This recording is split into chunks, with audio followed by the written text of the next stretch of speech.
Good Monday evening, August 19th, and welcome to the NCWLIFE Evening News. I'm Grant Olson. Here are a few of the stories we have coming up for you tonight. A lightning-caused fire in Yaxham Canyon led authorities to issue a low-level evacuation warning to nearby residents late Saturday, as did a second fire reported near Plain. Dozens of searchers fanning out in rural Okanagan County have failed to find a 77-year-old woman missing for more than a week. Expect a mix of clouds and sun the next couple of days with possible rain showers on Wednesday and Thursday. All the details straight ahead in your local weather forecast.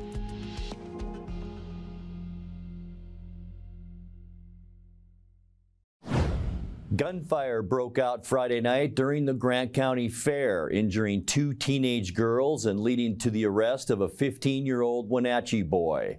Grant County Sheriff's deputies said about 9 p.m. the teen suspect pulled a handgun during a gang-related dispute near the carnival rides at the south end of the fairgrounds. While doing so, he allegedly fired one shot accidentally and wounded his 14-year-old girlfriend, as well as a 16-year-old bystander nearby. When the youth ran from the scene, members of the crowd intervened and tackled him. Deputies say a handgun was found in his possession. The 2 girls were treated at Samaritan Healthcare for serious but non-life-threatening injuries. The sheriff's office and other agencies stepped up their presence for the last night of the fair on Saturday. In an unrelated incident, 2 teenage boys were arrested Thursday for illegally carrying handguns into the fairgrounds. A lightning-caused fire in Yaxham Canyon led authorities to issue a low-level evacuation warning to nearby residents late Saturday, as did a second fire reported near Plain. Those evacuation notices have since been lifted. The Yaxham fire originated about 4.5 miles due south of Kashmir and was reported at 9:44 p.m. after a thunderstorm with localized lightning strikes swept through the area. It was estimated at 23 acres in size and fully contained as of this morning. Chelan County Emergency Management issued a Level 1 fire advisory for properties near Yaxham Canyon and Mission Creek Road south of Binder Road. Level 1 advisories warn residents to be aware of fire danger and firefighting activity in their area. Meanwhile, the Cougar fire, initially estimated at 10 acres, was reported just after 9 p.m., that about 2 miles northeast of Plain. That advisories there affected Allen Road and South Sugarts Flats Road. Lake Wenatchee Fire and Rescue said the rain that followed Saturday's lightning helped dampen the spread of that fire. On Sunday, command of that fire incident was turned over to the Washington Department of Natural Resources, aided by a U.S. Forest Service hand crew and air support. The fires were among a dozen blazes or smoke incidents investigated by fire crews in Chelan County after Saturday's storm. No property loss or threats to communities were reported. An attack on a house cat led to the lethal removal of a cougar on Friday. Around 12:30 a.m. on August 16th, the East Wenatchee Police Department received a call about an animal disturbance in the 1000 block of North Colorado Avenue, in which the reporting party advised their cat was attacked by 2 cougars. In a press release, East Wenatchee Police said the Washington State Department of Fish and Wildlife recommended lethal removal due to the threat to public safety. Police were able to locate the cougars, and one was lethally removed while the other evaded police. Authorities are asking the public to report any cougar sightings in the area to East Wenatchee or Fish and Wildlife, and if you, your family, or your pets are in direct danger, call 911. The viewing area of Tumwater Dam will close today through the end of December while Chelan County PUD crews begin maintenance on the dam. Crews are repairing and reinforcing the dam's downstream section of concrete to strengthen the structure. Measures will be taken to protect fish passage. This work was previously scheduled for last year but was postponed due to high water levels. The project is part of a multi-year maintenance plan that began in 2020 and is required to ensure that the dam continually meets the safety standards set by the Washington Department of Ecology. When we come back, Pioneer fire evacuation levels were lowered on Sunday, though fire officials say the fire hazard is still present. And a family pet became a casualty Sunday in an East Wenatchee house fire. I'm Grant Olson, and you're watching the NCWLIFE Evening News. How do you think like an entrepreneur? I have had it in mind starting my own business. This is all really good to know right now. I am currently making a vision board. I am talking about my well-being, my personal finances, and habits that I would like to work on and to improve myself to be a better entrepreneur.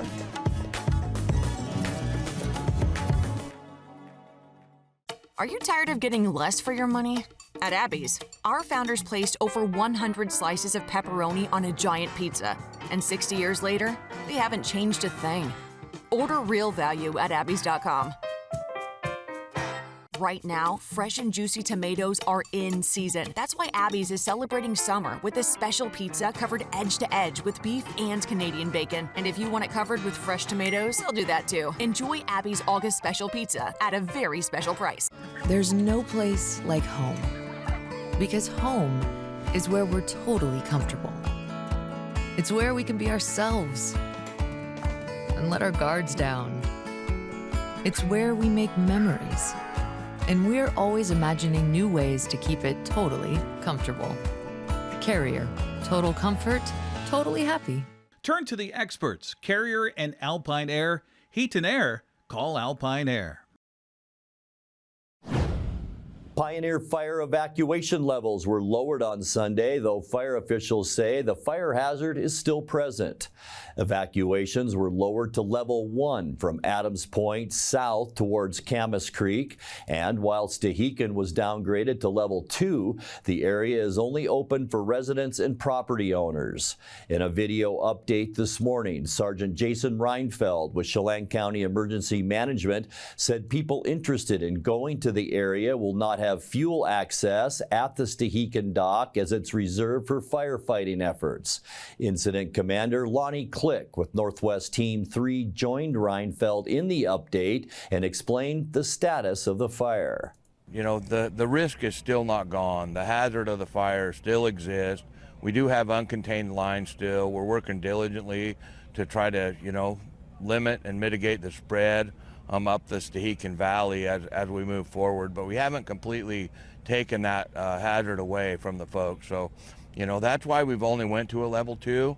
As we continue to get more lines secured, then we'll continue to assess the danger and the risk to citizens, the public, and our firefighters, and address that as we can in the future. The Pioneer fire has burned over 38,700 acres since June 8th and is currently 23% contained.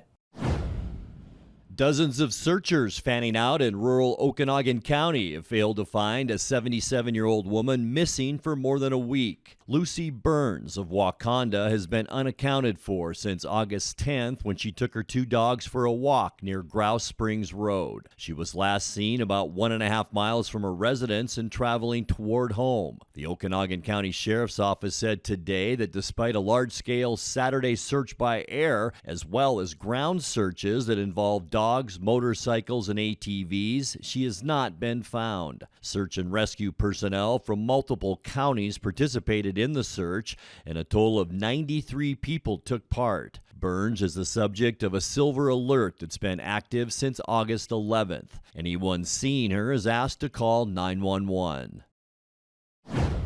A family pet became a casualty Sunday at an East Wenatchee house fire. The Wenatchee Valley Fire Department says the fire in the 400 block of Neptune Place may have been started by a candle that was left unattended while the occupants were out doing afternoon yard work. The fire broke out at 2:11 p.m., killing a cat that was inside the house. The living room was heavily damaged by fire and there was heat damage to the kitchen. Other rooms in the house were saved. No injuries were reported. Coming up next, with the first anniversary of the Crepe House fast approaching, the owner has decided to celebrate by asking community members and customers to gather for a worthy cause. We'll have more next in tonight's feature story. Rain showers are expected by midweek, with temperatures staying slightly below normal through the week and into the weekend. I'll have all the details coming up in your full local weather forecast. That and much more still to come tonight. Please stay with us. Enjoy the sounds of summer from your very own pool and spa. Blue Lagoon is now scheduling pool installations for this summer. Call today to schedule a free consultation for a custom San Juan fiberglass pool. And let the experts at Blue Lagoon handle the construction, installation, and regular maintenance. Turn your boring backyard into vacation paradise this summer with industry-leading San Juan pool. No need to go off the deep end. Relax knowing you're in great hands with Blue Lagoon Pool and Spa. The Lake Chelan Chamber of Commerce presents Wonders of Wooden Avenue. Culinary Apple is North Central Washington's premier kitchen store with everything you need to elevate your own culinary experience. For the most unique wine tasting experience in the Chelan Valley, visit One Wines. Popular for being the smallest and most intimate facility in the valley, it features one red, one white, and one rosé. Complex wines, simple elegance. Wonders of Wooden Avenue, North Central Washington's premier shopping district. Good evening, everybody. Welcome to the Continental Surf Cup at Lakeside Surf. Oh my gosh.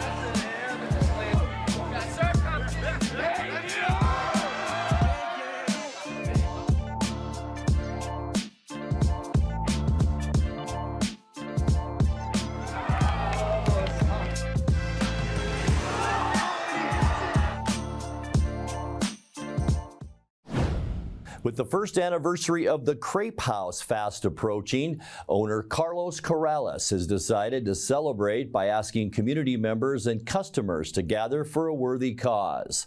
In tonight's feature story, NCWLIFE's Casey Safford spoke with Corrales about how it feels to successfully wrap up his first year of business and how folks can help donate backpacks to foster children in the valley. So Carlos, congratulations on the first anniversary of your business. It seems like just yesterday I was here interviewing you for a grand opening. Yes, Do you feel like this first year has flown by fast? Definitely. Like, I remember the first 3 months. Next thing you know, it's 6 months. Next thing you know, it's a year. I'm like, wow. Like, I feel like it was just yesterday. Like, I'm reaching out to everybody that helped us the first, to open and everything. And they're like, wow, it's been a year. I'm like, surprisingly. All right, so when you first opened, you only served sweet crepes, but you have since added savory crepes to your menu. How has that been, accepted by customers? Were people really excited about that? Have those been booming just as well as the sweet crepes? Yes, so we initially thought that savory was going to overpower our sweet ones, but it's been an equal 50-50 balance. And honestly, that first month, everyone that walked in through that door was, we want savory, we want savory, we want savory. And it's a learning process for us because we barely learned how to make regular crepes. So it's like, okay, let us learn a little bit, get a little bit more comfortable, and let's introduce savory. So are there any new changes coming up for the Crepe House? Any sort of exciting things on the horizon you can kind of hint at for our customers to look forward to? Yes, so in 1 week time, we should have our final menu finalized, including seafood crepes, including Ferrero Rocher crepes and Kinder Bueno crepes. So there's more sweet ones coming, more savory coming, and yeah, we're just going all out. What brought about the idea for seafood crepes? Again, customers. Oh, really? Customers suggested that? Yes. It's been a customer request. Not a lot, but there's that 1 or 2 a month that mention it. So tell me a bit about how you're going to be celebrating. I understand that to celebrate the 1 year anniversary, you have the ambitious goal of collecting 500 backpacks of school supplies and hygienic items for foster kids here in the valley. How did the idea for that come about, and why is that cause important to you? Yes, so I actually was hiking one day and I met this gentleman named George. He mentioned that kids in the foster care system, because that's what he do for a living, are putting their personal belongings in trash bags. and moving around, within 24 hours, they're off to Tacoma, they're off to Seattle or Spokane, wherever the next foster care facility is. As soon as he told me that, I was like, it's wrong. Like, it's really, really wrong. I've been in business. We've hosted so many events. I know so many vendors, business owners. Why not come together and collect backpacks to end the need of trash bags? Because no kid, no matter what, should ever have to store personal belongings in trash bags. So tell us a bit about when and how customers can bring those backpacks here to you. Yeah, so we've been holding this fundraiser all month long, so they can bring in any backpack. We already have like 4 backpacks that customers brought in. I have like 8 bags from Walmart filled with school supplies and hygienic items already that another customer brought in. So tell us about when the official event celebration will be for your 1-year anniversary. Yeah, so it's going to be on Sunday, August 25th, so a week and a couple days from now. It's going to be from 5 p.m. to 9 p.m. here at the Crepe House. And that day, we're just going to have fun. I told my mom she's not allowed in the kitchen, but we're going to be serving free crepes. We're going to be doing free coffee samples to try out some of the new flavors, like this ube latte that I brought in. So I need feedback from our community with that. From that, we're going to be doing a bouncy house. We're going to be doing a built-your-own crepe station for kids. Also, we're going to be doing a coloring book. Great. All right, so my last question for you here is, what would you like to say to all of the customers that have supported you through this first year of business? Honestly, thank you. We would not be here without you guys. Like, at the end of the day, like, all the feedback I'm getting from the customers, that being the positive or the constructive criticism, everything is, we take it to heart and we always build on it. Your feedback is very valuable to us and very great. I'm very grateful. Time now for a check of your North Central Washington weather forecast. Hope your day was great and hope you had a great weekend too. Boy, Mother Nature put on quite a show on Saturday night with lightning and thunder. Just a little bit of rain though. We could have used a little more than that, but some areas did pick up some decent precipitation out of that. Today, outside our weather window, looking down at the Wenatchee Valley, we did see a lot of cloud cover, especially this afternoon. Kept our temperature down a little bit today, but all in all, it was still pretty much a seasonal day. Just those clouds out there, which should dissipate as we get into our evening hours. But it's going to stay cool for us throughout this week. Today, our warmest day, and we'll be right around 80 into the middle part of the week. Some showers expected on Wednesday, Thursday, maybe into Friday. And then as we get into the weekend, once again, temperatures are going to stay slightly below normal. But a lot of folks that don't like that hot weather, very happy to see those upper 70s and 80-degree temperatures. All right, as we get into today, 80s, look at this, normal for both high temperatures and low temperature, 86 and 61 today. And it was a beauty out there, even with the clouds. 103, our record high, that was in 1967. Our record low, 48 degrees, set in 1973. We picked up 2/100ths of an inch out of those thunderstorms on Saturday night. So that now gets us to 3.22 inches is all since the first of the year. Sunrise 6:03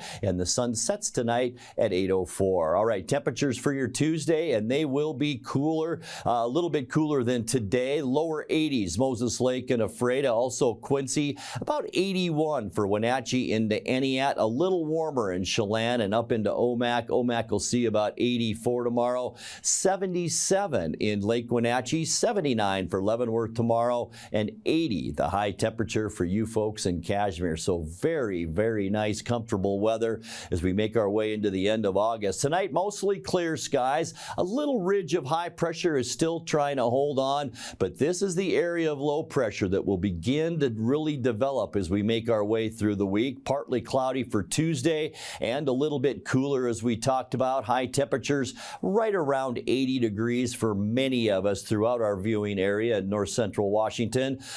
For Tuesday, as we mentioned, temperatures temperatures around 80, getting you into Wednesday. Mostly cloudy skies. That low is right in the northwest part of the state, and that's where all of the clouds will be for Wednesday. A 30% chance of rain. This will be evening rain if we see anything on Wednesday. High temperatures only in the upper 70s for Wednesday. Getting you into Thursday, the low moves from northwest Washington down into western Idaho, and that'll throw some wraparound clouds our way. About a 40% chance of rain as we get you into Thursday. High temperatures around 80 degrees. Things will dissipate later in the evening. For Friday, mostly sunny skies, maybe some breezy conditions at times on Friday, but all in all, a pretty nice end to our work week with high temperatures in the low 80s. For your weekend, coming up on Saturday, we do expect mostly sunny skies. You can see the eastern flank of a ridge beginning to develop. A little bit of breeze on Saturday. High temperatures again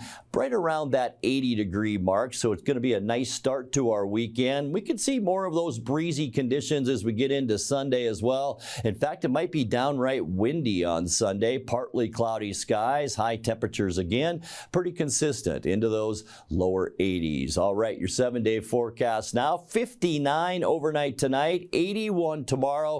And here's our chance for rain on both Wednesday and Thursday, anywhere from a 30 to 40% chance. High temperatures around 80. And then as we get you into Friday and the weekend, things will dry out somewhat. Maybe some lingering morning showers on Friday. 80 for Friday and Saturday. Breezy Saturday too, and that's going to continue into Sunday. Partly cloudy by the end of our forecast with a high temperature of 82. And that's a look at your North Central Washington weather forecast. Coming up next, tonight's sports report with Eric Granstrom and more as the NCWLIFE Evening News continues right after this.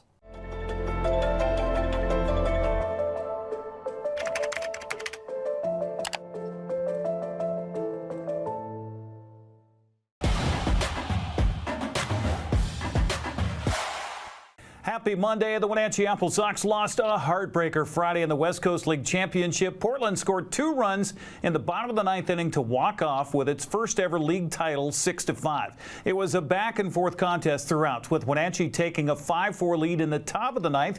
Joel Norman had the call on Sunny FM, which was simulcast here on NCWLIFE. Delaney fires, swung on, hit the opposite way, down the right field line, fair ball into the corner. Here comes Hartman around third. He scores. Big Gabe James into second. Wenatchee takes the lead in the top of the 9th. It's 5-4 Sox. Here's the pitch from Quincy Vassar. 2 down. He deals inside for ball 4. And this one is tied. Connor Stewart to the plate. 2 down in the bottom of the 9th. The pitch. Swinging a tapper towards short. Morisaki bobbles, and that's the season.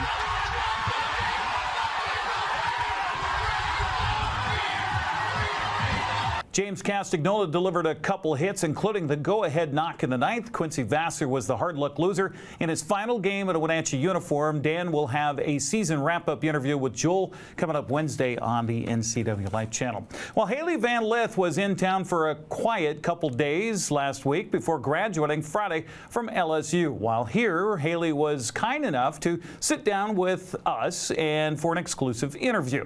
Fresh off her bronze medal performance with the USA Women's 3-on-3 basketball team, Van Lith says her Olympic experience was incredible. It was cool because my coach, Jen Rosati, she understood that this was a unique experience for a lot of us, so she did give us a lot of personal time, and a lot of us had family there, so she wanted us to be able to eat meals with our family and enjoy Paris with them. So I went to the Louvre, I rode my little electronic bike around the city, I went on walks, I went to the Eiffel Tower.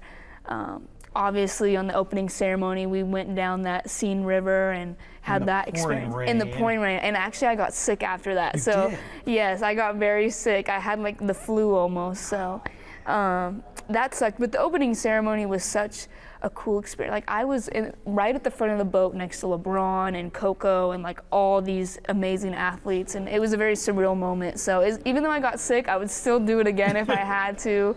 But no, just I saw the whole city. I would love to go back again, but it was a unforgettable. Tune in tomorrow morning for Wake Up Wenatchee Valley. We'll have the entire interview with Haley exclusively here on the NCWLIFE channel. Well, rain clouds filled with lightning and thunder threaten August heat at WVSO Saturday, but they were able to get most of the racing in. Colby Holiday picked up his 4th win of the season in the Rockstar Energy B-Mods main event. He finished in front of Garrett Evans and Quincy's Glenn Knutson. East Wenatchee's Kyle Spaulding won the Plum Perfect Roadrunner main event. Second place went to Monitor's Dale Winterberg, while East Wenatchee's Jason Walker finished 3rd.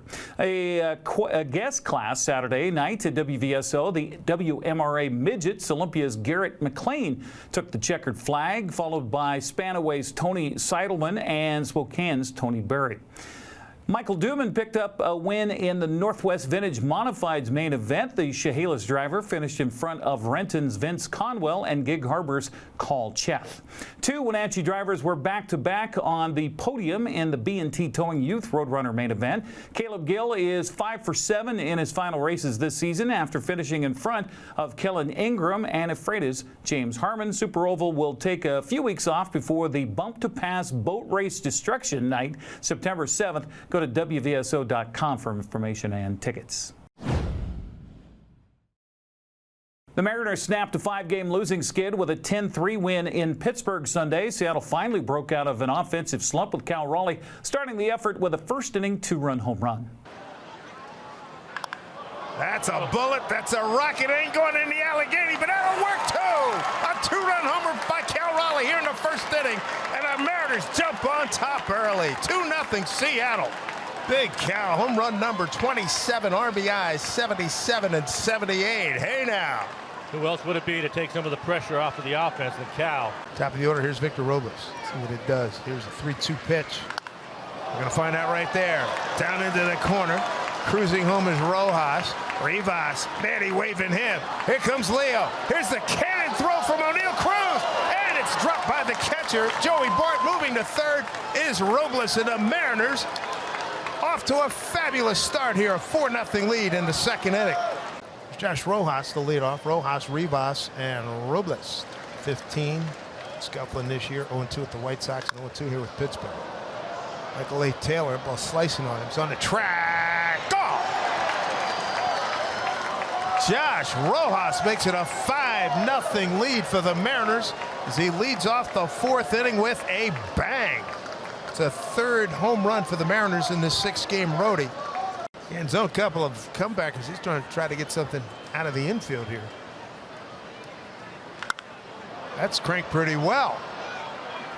Deep into center field. Goodbye. Dominic Canzone. 8-0 Mariners for Dom, his 8th home run. 15th run batted in. Well, it's great to see the Mariners hit the ball out of the ballpark today. That's their 3rd home run in this game. Seattle's in L.A. to face the Dodgers tonight at 7:10. That'll be on Root Sports Northwest. Despite Seattle's troubles over the weekend, they're only just 4 games back of Houston in the American League West. Astros edged the White Sox Sunday 2-0. Texas is 11 games back after beating Minnesota in 10 innings 6-5. Atlanta down the Angels 3-1, and Oakland fell in 10 innings to San Francisco 4-2. Well, the Seahawks are 1-1 after a last-second loss to Tennessee over the weekend. The Titans kicked a field goal as time expired to beat Seattle 16-15. Sam Howell completed 11 of 14 passes for 153 yards and a touchdown. Jason Myers missed his first extra point, but then connected on field goals of 27, 48, and 50 yards. Coach Mike McDonald says there was some good to go with the bad. I'm obviously disappointed we didn't win the game, and as you're going through it, there's just so many things that we need to execute better situation-wise. But there's also a lot of good stuff on tape, too, a lot of stuff we improved on from last week. So that's the message to the guys, to say let's just stay steady, let's attack the reasons why we lost and where we fell short, and then keep improving on the other stuff and make sure we have a heck of a week before we play Cleveland to close out the preseason. Seattle wraps up the preseason against the Browns Saturday night at 7 o'clock. That'll be on King 5 TV. That's Sports News. I'm Eric Granstrom. Have a happy Monday. On Tuesday's edition of Wake Up Wenatchee Valley, our very own Eric Granstrom had a chance to sit down with Haley Van Lith, Olympic medalist. Haley Van Lith, can't forget to throw that one in. She was in town last week. She did some charitable work, got to see some family, and by golly, she carved out some time from her very busy schedule to sit down with her own Eric Granstrom to talk about her Olympic experience. That conversation will air on tomorrow's Wake Up Wenatchee Valley. The latest weather forecast, how the Mariners did against the Dodgers, and everything else to get your Tuesday going. Tomorrow morning, live and local, 7 a.m. for Wake Up Wenatchee Valley, right here live from Studio 4. And that will do it for our newscast tonight. For more news from around North Central Washington, you can find us at NCWLIFE.com, on our social media channels, or on our mobile app for iPhone and Android. And remember, if you see news happening, we'd like to hear from you. Email us at news@ncwlife.com or give us a call at 888-6295. I'm Grant Olson. Thanks so much for being with us, and have a great night.